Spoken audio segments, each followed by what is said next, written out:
grenades. I'm Rawr! angry about cats. When did we all get this dumb? Almost only counts in horseshoes, hand grenades, and nuclear warfare. I don't see any bodies, so it doesn't count. I'm angry about cats. I'm the chef. I want to hear one thing. Yes, chef. Come on, man. Use your brain. The Why I'm Angry podcast starts now. All right, guys. Guess I'm out of the screen a little bit here.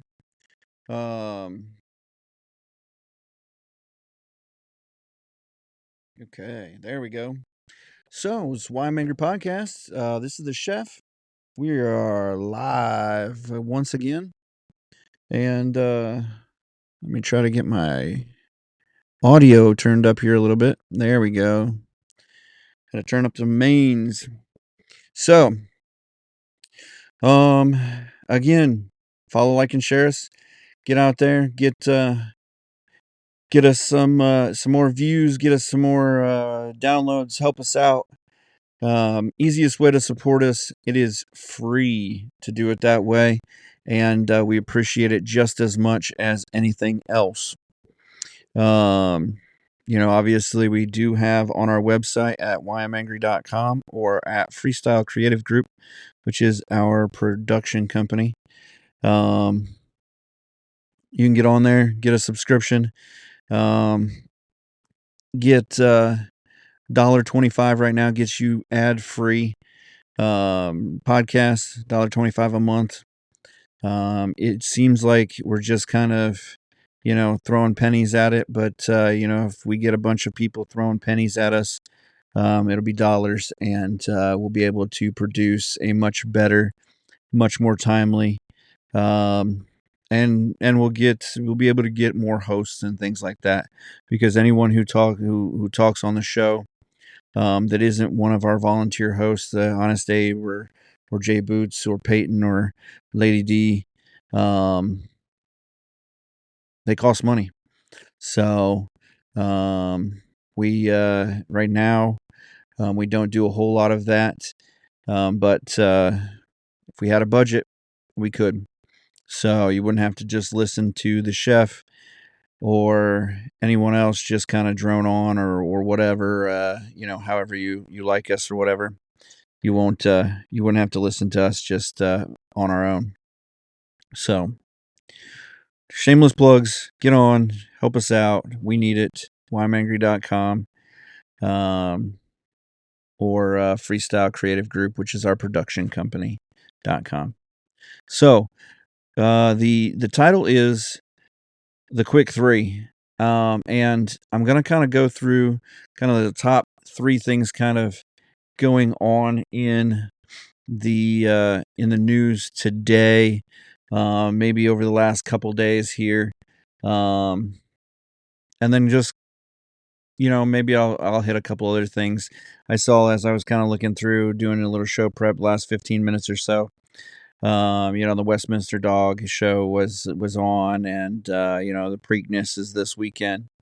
So we may hit on those topics a little bit. But one of the big things, one of the big articles I just saw is, and we've been kind of talking about this, being anti-Semitic or things like that, just, the freedom of speech, and the different things that we get away from freedom of speech on, are a slippery slope, or they can be a slippery slope, because once you start taking the freedom away, inches, then they take a foot, then they take, your foot. If Honest Abe was here. So just things like that, where, and so I found an article that kind of shows how it slides. So first off, we have the freedom of speech, where you can just about say anything in a non-violent manner. So you're not threatening anybody, or you're not, enraging a group like yelling fire into a theater or something like that, where everybody runs and people get trampled and killed and stuff like that. So you have the First Amendment that as long as you're peacefully protesting or peacefully gathered, you can gather in any name, say just about whatever you want to say, and you're protected by the First Amendment in the Constitution. If you don't know where the amendments are located, and if that's the case, then direct message me. We need some intensive therapy. Maybe you need to go back and do some history classes. Maybe you're not from here, and that's cool.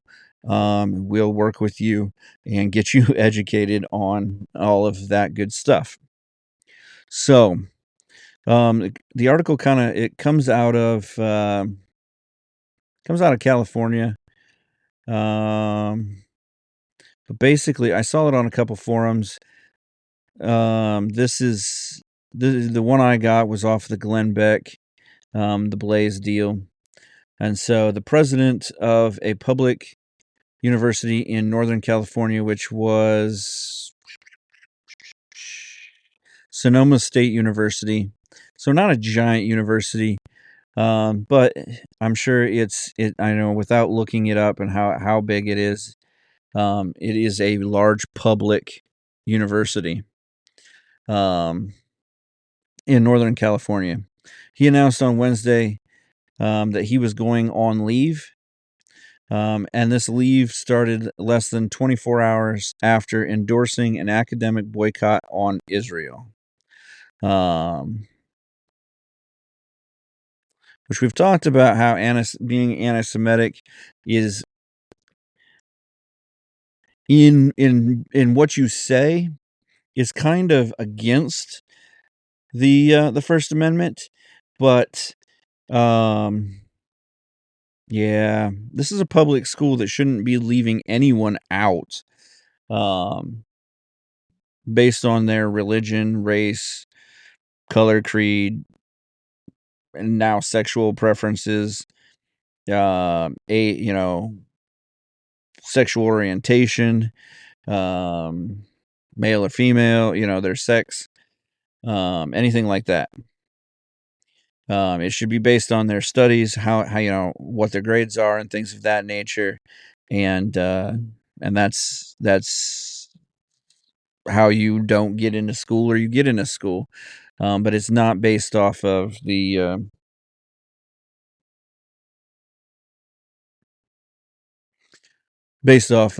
that you're an Israeli or you're not.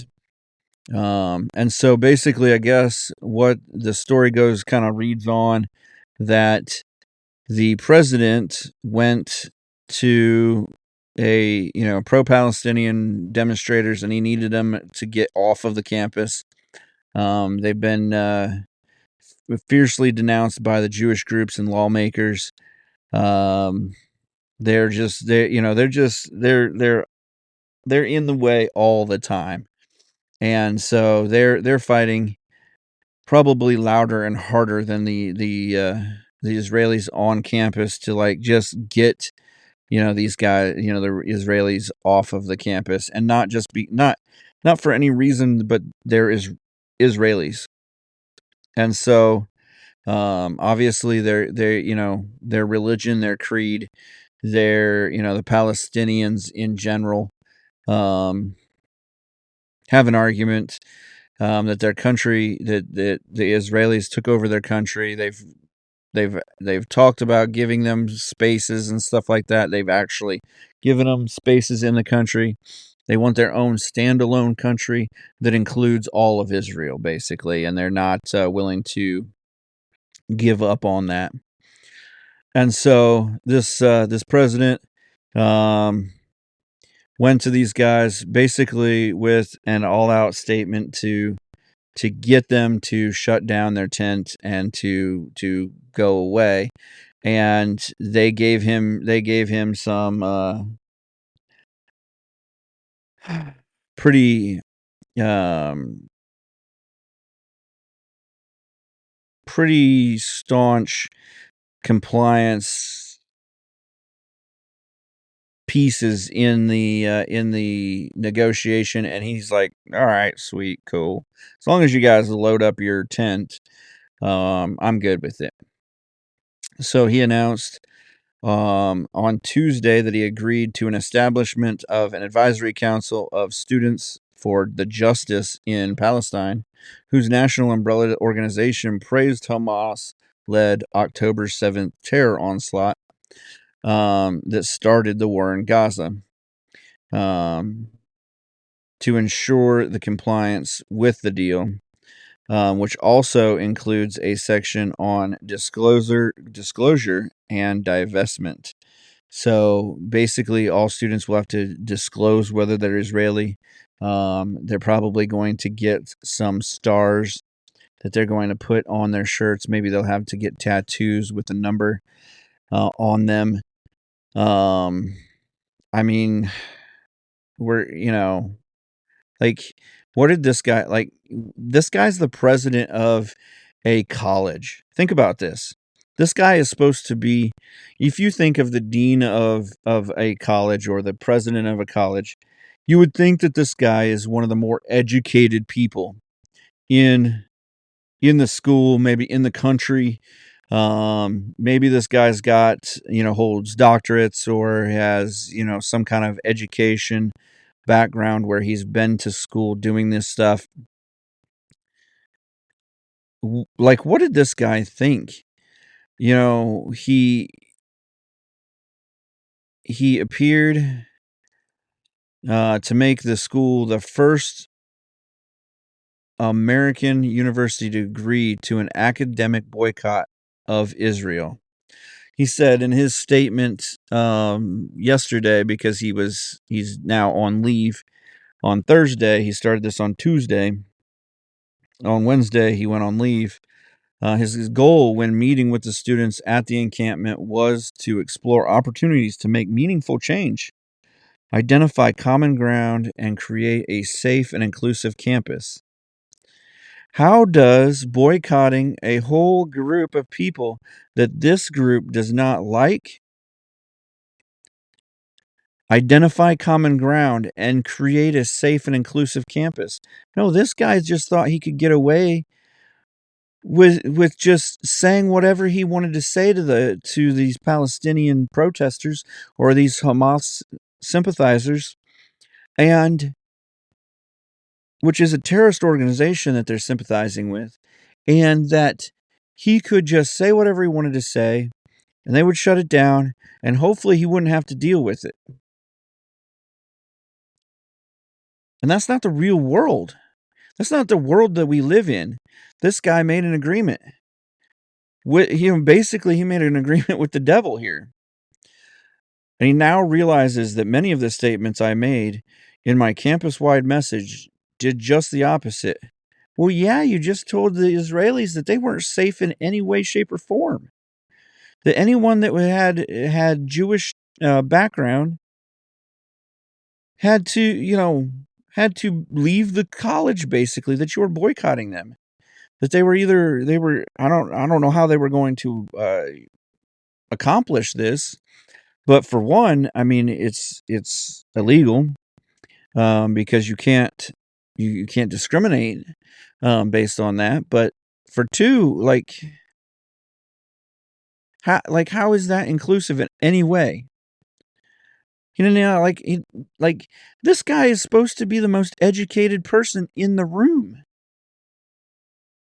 Says he also stressed in an email that the points outlined in the message were mine alone. So he's like stepping back, making sure that, the college doesn't take the fall, whatever. He's going to step away and leave. He's going to talk to the chancellor of the California state universities, and we'll see what happens with that. Most likely he's going to ride off into the sunset. They're going to pay him. He's going to get an advisory role somewhere. And they're just, he's got tenure and stuff like that. And so whatever. But I mean, think about this. Think about how just naive, how dumb we've gotten when we go into and this is what got me about like Congress when the Republicans had the majority, which I'm seeing more and more that there is there isn't the Republicans are not a conservative party anymore. You have a few holdouts that are still conservative, like your Rand Pauls and your Ted Cruz's and those guys. But you don't have as a party, they don't stand for conservative movement. They don't stand for anything but the power, like the Democrats, honestly, and they're just an unorganized form of Democrats. And so, but I'm sitting there thinking, why I learned negotiation honestly. Like I had to I went into sales for a little while after being burnt out as a chef as a restaurant manager, and went into sales and had to learn how to negotiate, how to read people, which I kind of grew up with hospitality and things like that, and you learn like as a restaurateur and stuff like that, as a manager, how to talk to people, how to read them a little bit, whether what you can do, what you can't do, how much you have to give if there's if somebody's upset about something, you kind of read that. But when I went into sales, then it kind of kicked it up a notch. You got to learn, what you can say, what you need to say, how, when that you have to ask for the sale and things of that, just you have to ask for what you want, and things of that nature. And then it kicked it up even farther when I went to buying people's items.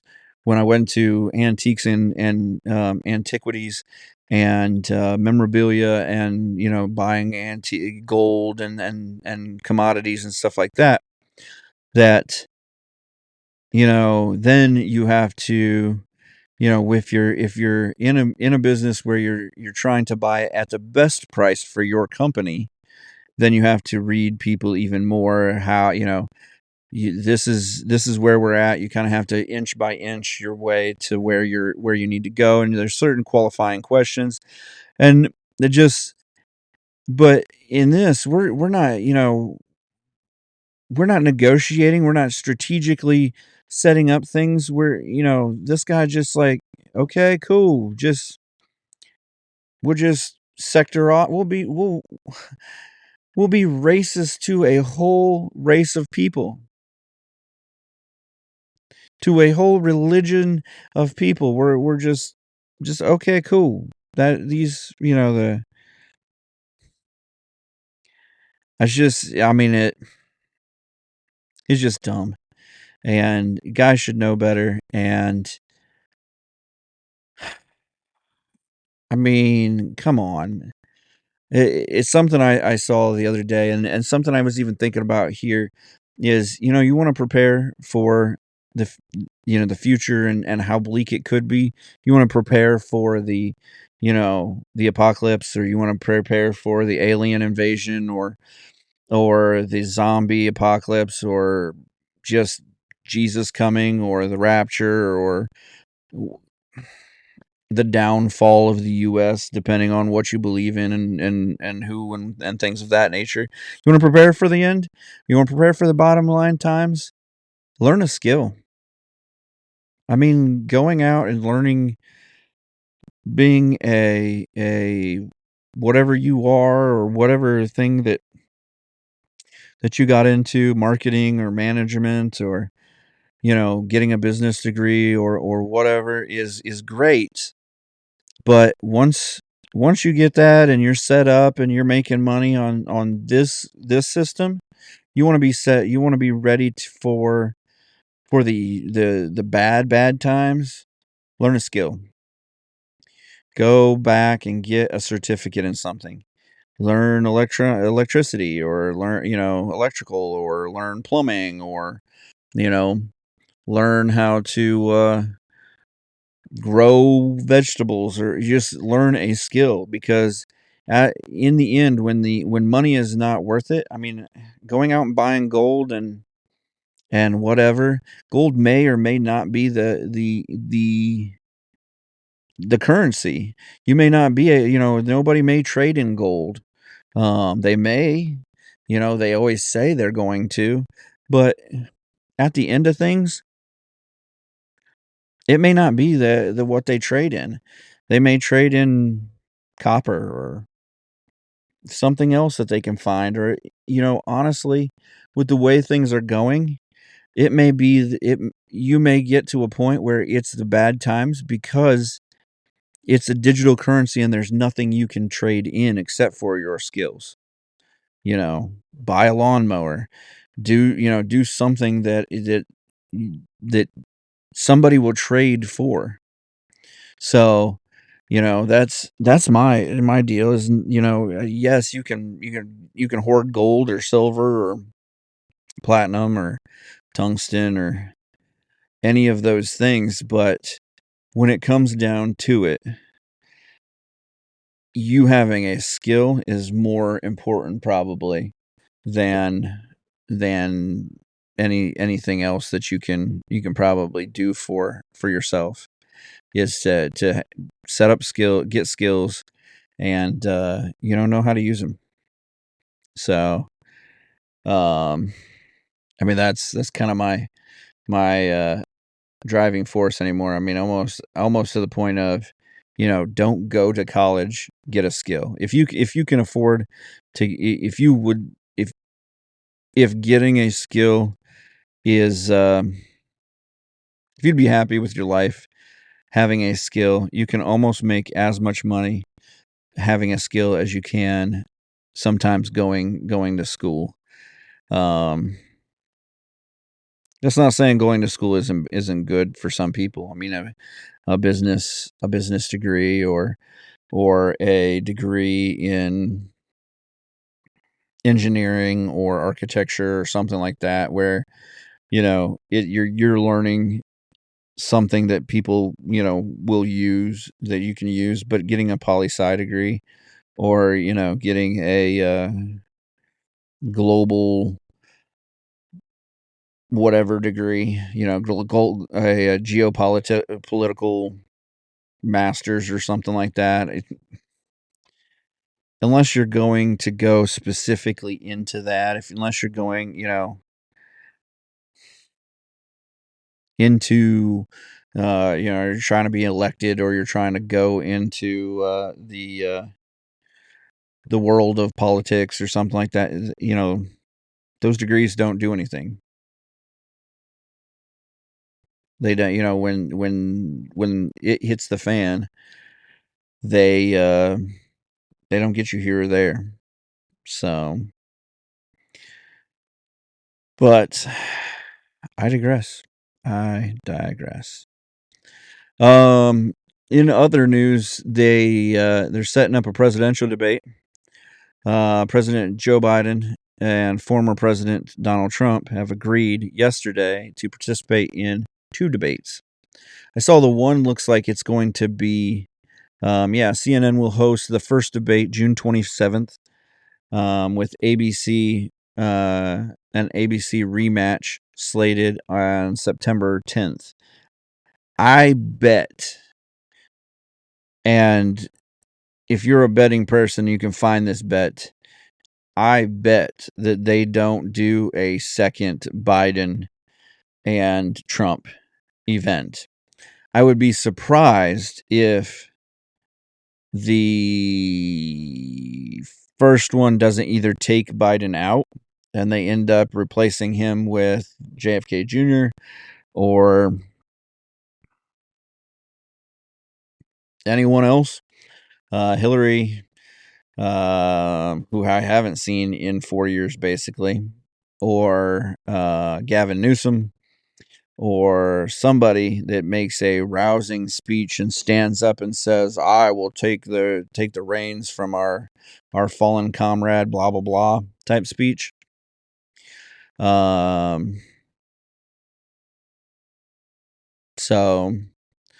Biden's team has a lot of criteria. They're not allowing. Biden's team had also called for no live audience at the events, and no surprise moderators. Any candidates poll above 15% nationally who is on enough state ballots to win 270 electoral votes can participate. Normally, that effectively excludes third-party candidates. JFK Jr. says he can get there. Right now, he is currently on 4 state ballots, and he's polling at 10%. So right now, he's out. But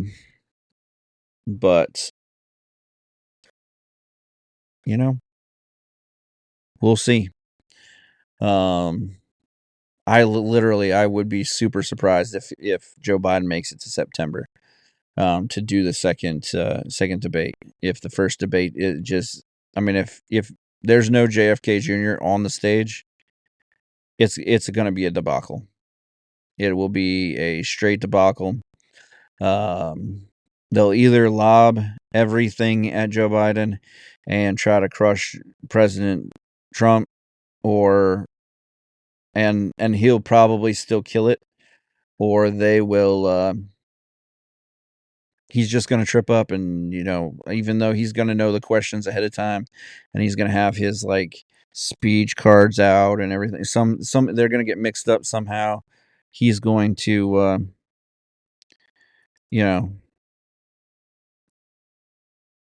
he's going to fall apart, something like that. So,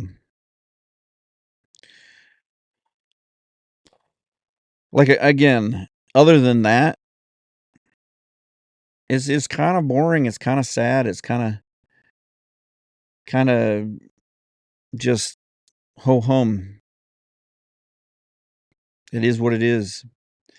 Until you know or think you know what's going on, it's just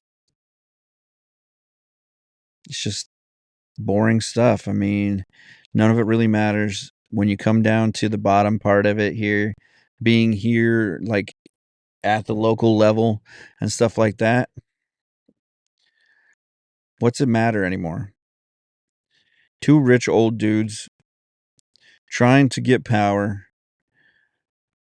I believe the one is trying to do it for the right reasons, trying to, set the world and the US up for his future family, his son, his daughters, his other son, just his youngest, things of that nature, set it up for the future. But other than destroying the country, what are they doing for us here? And honestly, the answer should be nothing, because the U.S. government, the federal government, should never touch you at your state, at your local level. Your state, your local governments should be the more oppressive group. But gotta have our Obama phones and our Obama care, and all of our Bidenomics and Bidenflation and all of that good stuff, so that we can continue to live in the free country that we think we live in. So, yeah, I think they said Jake Tapper was going to do the one from CNN, which isn't a surprise, but whatever. Anyhow, another thing that was just as equally as I don't know, exciting or telling or what, but more than 107,000 people in the U.S. died of drug-related overdose last year. And honestly, in the last year or two, that's even hit my family. And so this is a story I kind of have followed a lot, with fentanyl.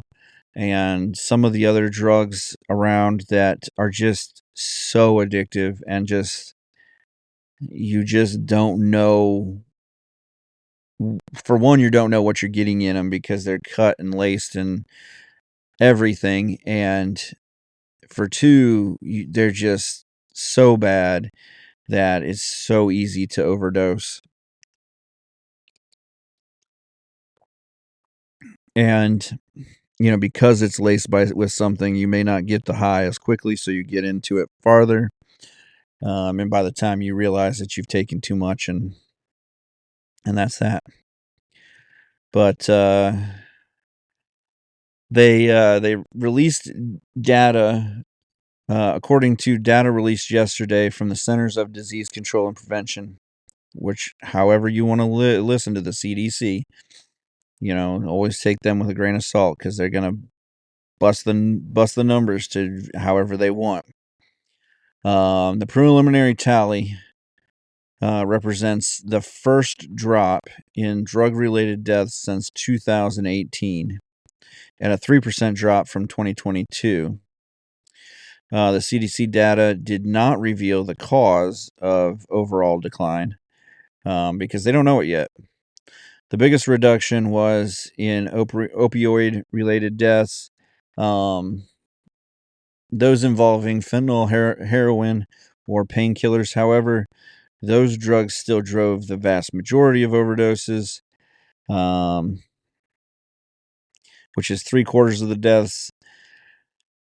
Meanwhile, deaths of methamphetamines and cocaine increased by 2% and 5%. See, this is where it's tough to read it and say, oh, it's less, because yes, there were less deaths, although 3/4 of them are still fentanyl, heroin, and painkillers. Cocaine and that increased, methamphetamines and cocaine increased, while most saw a reduction in deaths. Alaska and Washington and Oregon, which this year recriminalized drug possession, which they did not have a drug possession law, saw an increase of at least 27%, which seems like it kind of negates the 3% drop, but whatever. Lower populations or something. They say separately, Walgreens yesterday announced that it will sell a nasal spray version of overdose reversal medication, naloxone.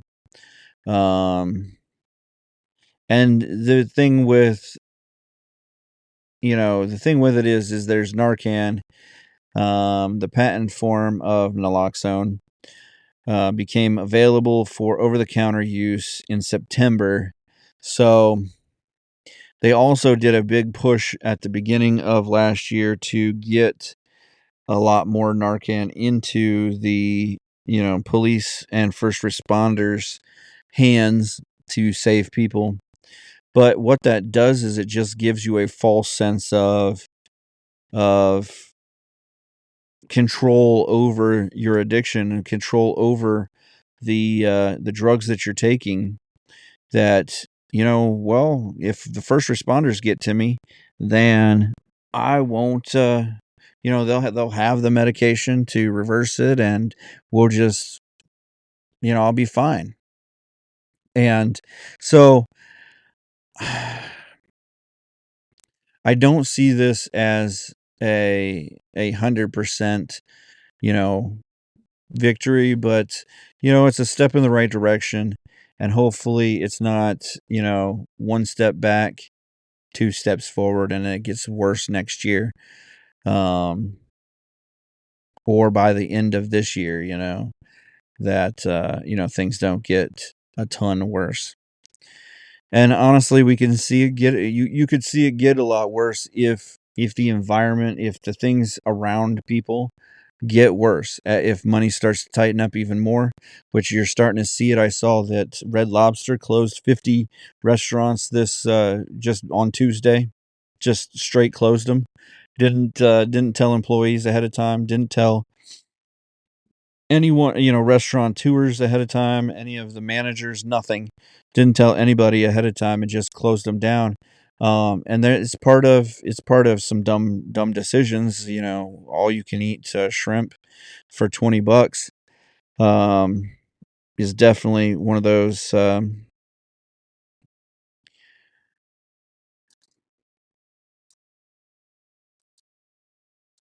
Is one of those promotions that it seems like a no-brainer.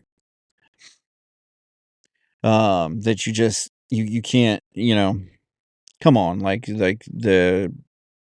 this dean of college that's just like oh, I'll just agree,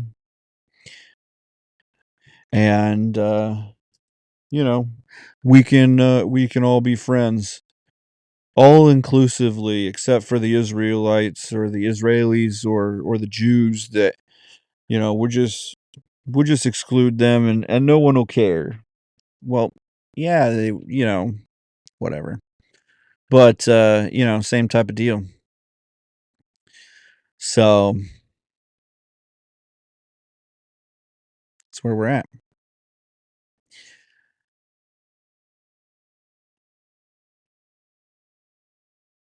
But so anyhow, um, getting into a couple little other things. I know that was my three that I said, or that we kind of said in the thing. The title is the quick three. A couple other quick things. Magician David Copperfield is accused of sexual misconduct by 16 women. The sequel to 1996 Happy Gilmore is slated. They've been confirmed with Netflix. Now that Netflix is doing it, I'm sure it'll be terrible, but whatever. Adam Sandler is to return. So, Sage, a miniature poodle, wins the 2024 Westminster Kennel Club Dog Show. Last couple of years, it's been kind of more working class. You've had, you had a golden retriever. We had a bulldog, and now we've got the miniature. The poodle is back. The poodle is sit. Had to give it a few years so that people would come back to watching it. But yeah. So OpenAI co-founder, chief scientist, Illa Sutskever, is leaving the company. He tried to help lead a November effort to oust the CEO, Sam Altman, which ultimately failed. But he's out. He's done.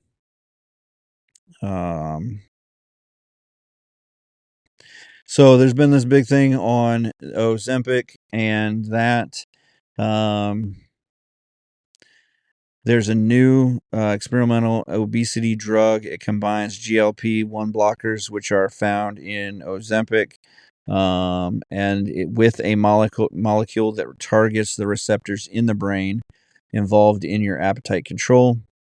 That shouldn't be a problem, since Ozempic and them have been under major scrutiny for whether they actually work or not. And then you've got let's just mess with your brain more. The Supreme Court approved a new Louisiana congressional map, adding a second majority black district.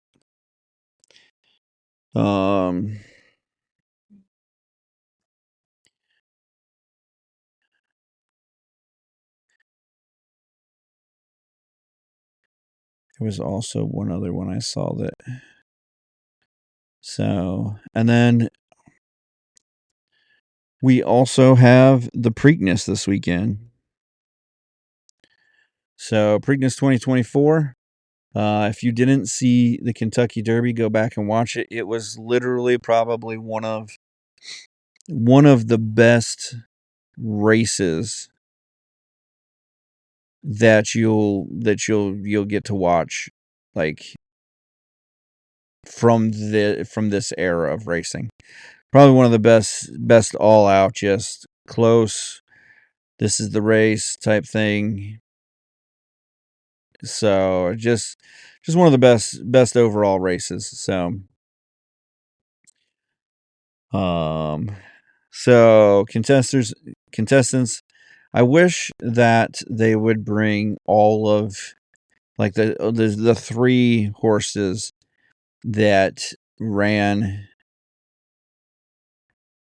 such a good race in the Kentucky Derby and bring them back to the Preakness. But they're not going. They didn't. It's going. Mystic Dan is there, which is the winner of the Kentucky Derby. Obviously, he's going to try to go for the Triple Crown.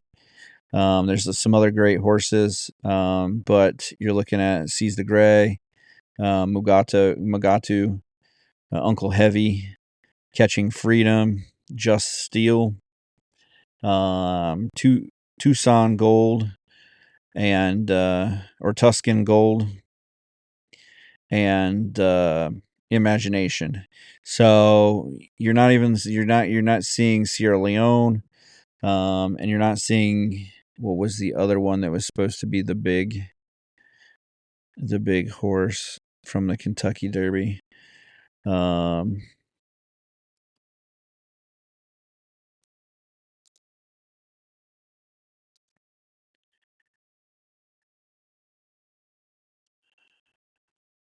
So yeah, you're not seeing Forever Young, which ran third in the Kentucky Derby. You're not seeing, was it Fierceness, who was supposed to be the top horse for the Kentucky Derby, who ended up running 15th.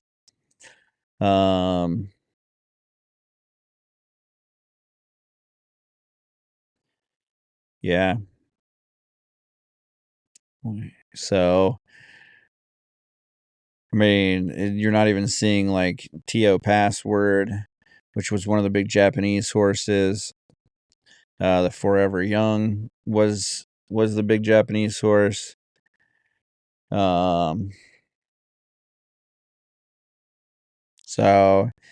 kind of disappointing, and I wish. I mean, it should be three great, three of the the best races, but I thought with Sierra Leone. I mean, I told my wife, I said, getting into it that Sierra Leone, they can't win. I think I said this already on the podcast. You can't buy the Kentucky Derby. The second you think you bought the Kentucky Derby, $2.3 million horse, so Mystic Dan comes in by a nose and wins it. So, yeah, honestly, there isn't too many horses that actually ran both races. So, the only ones that you got are the gray horse, I think. Nope, Seize the Gray didn't run the Kentucky Derby. I thought he ran it. Maybe he ran one of the pre races. But yeah, you're basically running a completely new race with Mystic Dan going after a new set other than yep. Oh yeah, Just Steel is the only other horse that ran in the Kentucky Derby and is running the Preakness here. So, and I think that Mugatu was supposed to run in the Kentucky Derby but scratched.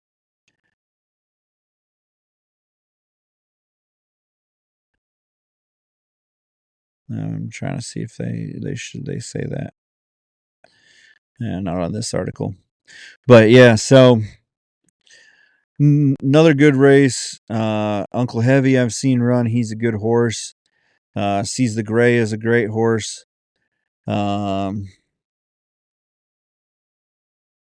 Catching Freedom I've seen run isn't bad. Imagination was has a couple good wins. Just Steel is a justified full. So could be another great horse. Has won some good races. Didn't do so good on Derby Day. End up in 17th.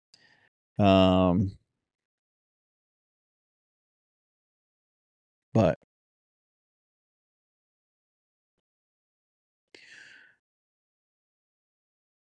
so, well, I guess that's kind of it. It's kind of a quick deal. We're kind of coming into summer. We're trying to hit this hard. Obviously, I'm kind of filling in for the whole crew here today, and so we want to make sure that that we're set up for this. That we're going to be committed. So make sure that you're getting on, checking us out live. We are live on Thursday nights. If you're on the podcast, Thursday nights at 8:00, we go live pretty much sharp. We might go live for half a minute or a minute or so before we're ready, and then you'll hear the normal, lead in for the Why I'm Angry podcast, and then you'll hear my amazing voice. So get on. Again, follow, like, and share us. That's the easiest, quickest way. You can get on our website and give us a few bucks one time. Give us $1.25 a month, and we'll give you free, ad-free podcasts. And then we'll shoot you some specialty emails and things of that nature. Get you some more stuff. $2.50. You get the whole pass. We'll shoot you emails with information every week about what we're going to be talking about ahead of time. We'll shoot you emails about different things. We also have a news page where you can get on and check us out, check what we're looking at. We try to update that daily.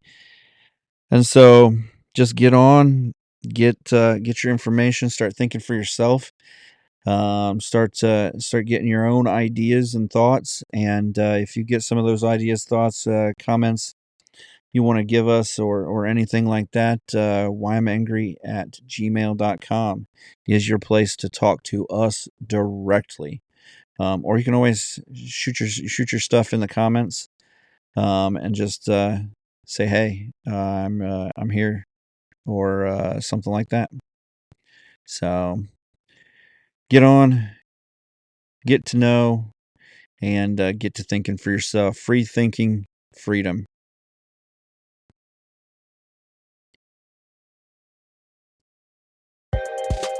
Remember to follow, like, and share the Why I'm Angry podcast across all social media platforms and anywhere you get your podcast. The Why I'm Angry podcast ends now.